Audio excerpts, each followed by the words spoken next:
Bismillahirrahmanirrahim.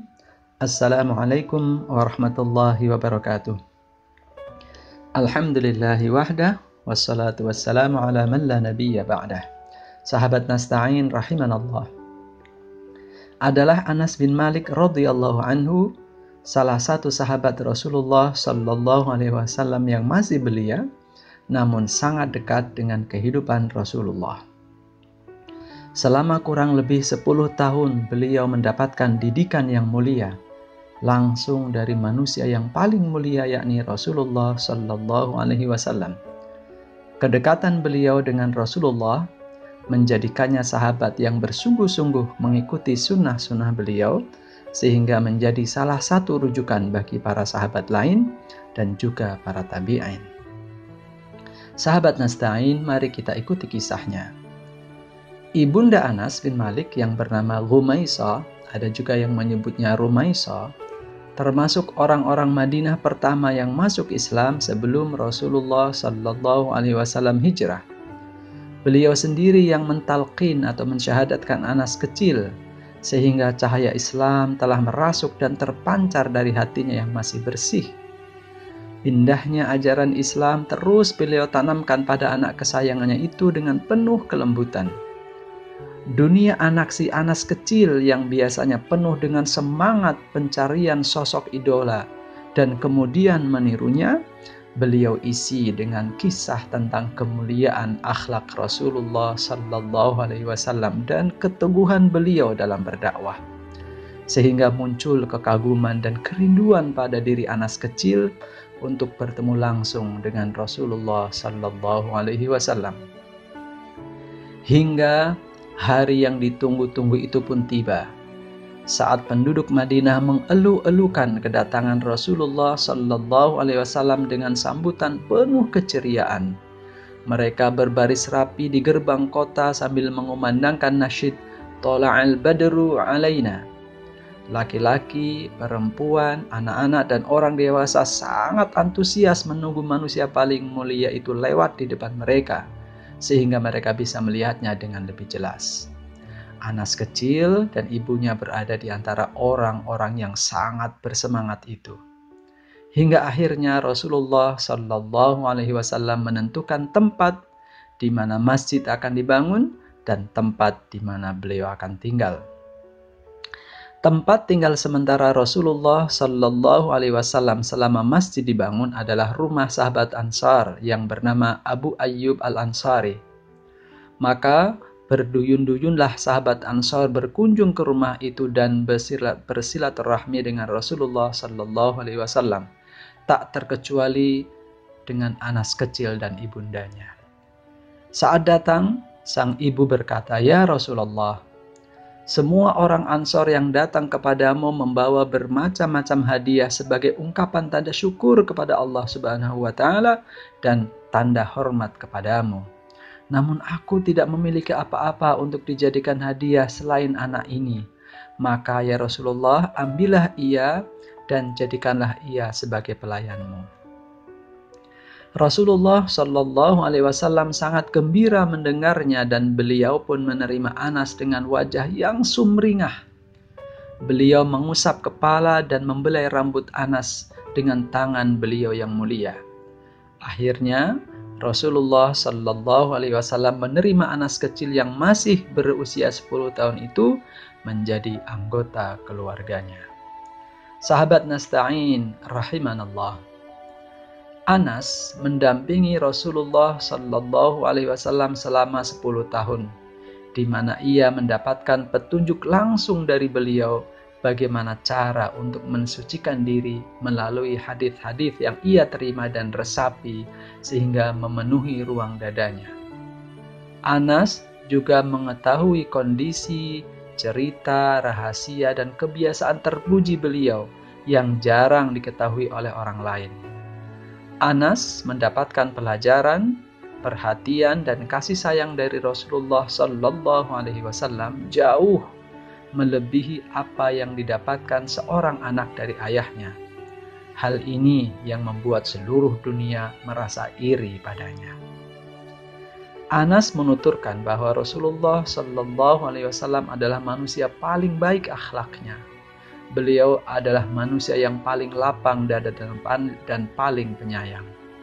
Demi Allah, kata Anas, selama 10 tahun aku mengabdi pada beliau dengan segala tingkah pola kekanak-kanakanku. Beliau tidak pernah berkata, "Mengapa kamu melakukan ini?" Juga saat aku tidak mengerjakan apa yang beliau perintahkan, beliau tidak pernah berkata, "Mengapa kamu tidak mengerjakannya?"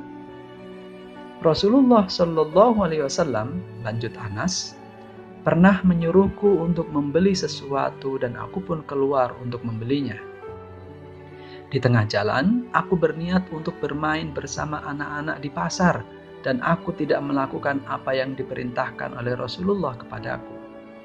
Saat aku sedang bermain dengan teman-temanku itu, aku merasakan ada seorang pria yang berdiri di belakangku dan menarik bajuku. Aku menoleh ke belakang. Ternyata ia adalah Rasulullah Shallallahu Alaihi Wasallam. Beliau tersenyum seraya berujar, "Wahai Unais, apakah kau sudah melakukan apa yang aku suruh?" Aku menjadi grogi dan berkata, "Baik, aku akan melakukannya sekarang ya Rasulullah." Masya Allah, Masya Allah, Masya Allah. Betapa mulia akhlak Rasulullah Sallallahu Alaihi Wasallam. Sahabat Nasta'in rahimanallah. Rasulullah Sallallahu Alaihi Wasallam memanggil Anas dengan panggilan manja dan kasih sayang. Terkadang beliau memanggilnya dengan Unais dan terkadang dengan panggilan anakku. Seringkali Rasulullah Sallallahu Alaihi Wasallam memberikan nasihat dan wejangan yang memenuhi relung hati dan sanubari Anas. Salah satunya adalah nasihat beliau sebagai berikut. "Anakku, bila kau mampu berada di pagi dan sore hari tanpa ada rasa dengki di hatimu pada siapapun, maka lakukanlah. Anakku, yang demikian adalah termasuk sunnahku. Barang siapa yang menghidupkan sunnahku, maka ia telah mencintaiku. Barang siapa yang mencintaiku, maka ia akan berada di surga bersamaku. Anakku, jika kau masuk ke dalam rumah, ucapkanlah salam, karena itu akan membawa keberkahan bagimu dan juga bagi penghuni rumahmu."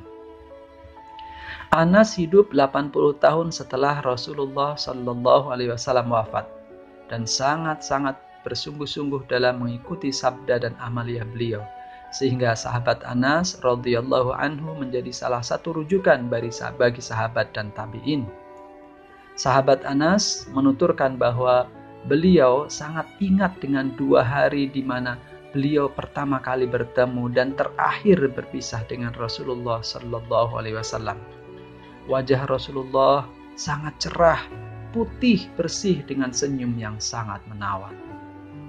Salah satu doa yang Rasulullah Shallallahu Alaihi Wasallam panjatkan untuk beliau dan kemudian terkabul di kemudian hari adalah, "Ya Allah, limpahkanlah harta dan anak kepadanya dan keberkahan untuknya."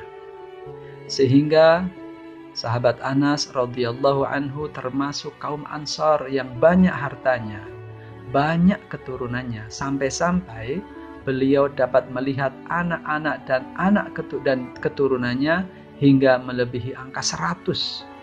Beliau berkata, "Sesungguhnya aku berharap bisa bertemu dengan Rasulullah Sallallahu Alaihi Wasallam di akhirat kelak." Lalu aku berkata kepada beliau, "Wahai Rasulullah, aku adalah pelayan kecilmu, Unais." Dan saat Anas radhiyallahu anhu wafat, beliau minta kepada keluarganya dengan kalimat tauhid. Beliau juga berwasiat agar dikuburkan bersama tongkat kecil milik Rasulullah Sallallahu Alaihi Wasallam. Sahabat Nasta'in rahimanallah. Apa faidah dari kisah sahabat Anas radhiyallahu anhu ini? Yang pertama, pendidikan agama, khususnya kecintaan pada Rasulullah Sallallahu Alaihi Wasallam, sejatinya seharusnya harus ditanamkan sejak dini. Inilah yang dicontohkan oleh ibunda dari Anas bin Malik radhiyallahu anhu.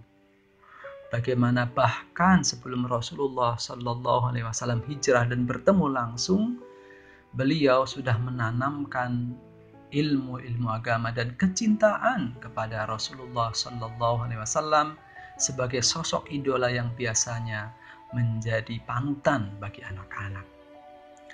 Pelajaran yang kedua atau faedah yang kedua, sahabat nasta'in rahimanallah, jika kita memasukkan anak ke lembaga pendidikan Islam, ya, kita temui langsung pimpinan atau kiainya dan kita serahkan pendidikan anak kita kepada beliau. Ini mencontoh dari apa yang dilakukan oleh Ibunda Anas radhiyallahu anhu ketika bertemu dengan Rasulullah langsung dan mempertemukan anaknya itu dengan Rasulullah. Sehingga ketika kita misalnya memasukkan anak kita ke lembaga pendidikan, tentu kita akan bertemu dengan panitia, bertemu dengan guru dan seterusnya.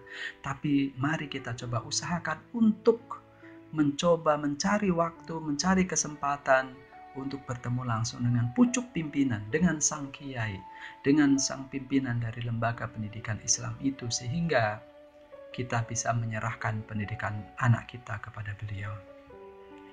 Faidah yang ketiga, sahabat nasta'in rahimanallah, adalah memperlakukan anak kita dengan baik. Bayangkan 10 tahun kebersamaan Anas radhiyallahu anhu bersama Rasulullah, tidak pernah dimarahi, tidak pernah berkata kasar, bahkan bukan sekedar kata kasar, sekedar mempertanyakan, kira-kira kalau dalam bahasa kita sekarang, gimana sih kamu tidak melakukan ini? Atau kenapa kamu melakukan itu? Dan seterusnya saja. Rasulullah tidak pernah melakukan itu, sehingga Masya Allah, sebuah contoh yang sangat mulia yang mudah-mudahan kita bisa menirunya. Dan yang keempat, kita sering mendatangi orang soleh untuk belajar ilmu dan minta doa-doa terbaiknya. Sama dengan sahabat Anas radhiyallahu anhu juga mendapatkan doa-doa terbaik dari orang yang paling mulia, yakni Rasulullah Sallallahu Alaihi Wasallam, sehingga doa-doa itu kemudian terkabul. Apakah dikabulkan dalam waktu dekat atau di kemudian hari? Pelajaran atau faedah kisah yang kelima adalah sahabat nasta'in rahimanullah, adalah menghilangkan kebencian kepada saudara seiman, sebagaimana nasihat Rasulullah tadi. Jika kita mendapatkan pagi dan malam, maksudnya jika tiap hari kita bisa menghilangkan rasa dengki, benci kepada sesama saudara seiman, maka mari kita lakukan. Kalaupun ada kezaliman yang dilakukan oleh orang-orang atau sahabat kita atau saudara sesama muslim, mari kita ingatkan dengan cara yang baik. Mari kita berikan teladan Rasulullah Sallallahu Alaihi Wasallam ketika menyampaikan, ketika memperingatkan orang lain dengan cara yang baik. Jadi ketika kita memperbaiki atau menegur atau mengingatkan teman kita, itu tidak didasari oleh kebencian, tapi justru didasari oleh kecintaan kepada saudara kita itu. Dan yang terakhir, salah satu faidah dari kisah sahabat Anas radhiyallahu anhu adalah, kalau kita masuk rumah, mari kita ucapkan salam, karena sebagaimana sabda Rasulullah itu, salam itu akan memberikan keberkahan bagi kita, juga akan memberikan keberkahan bagi seluruh anggota keluarga yang ada di rumah itu.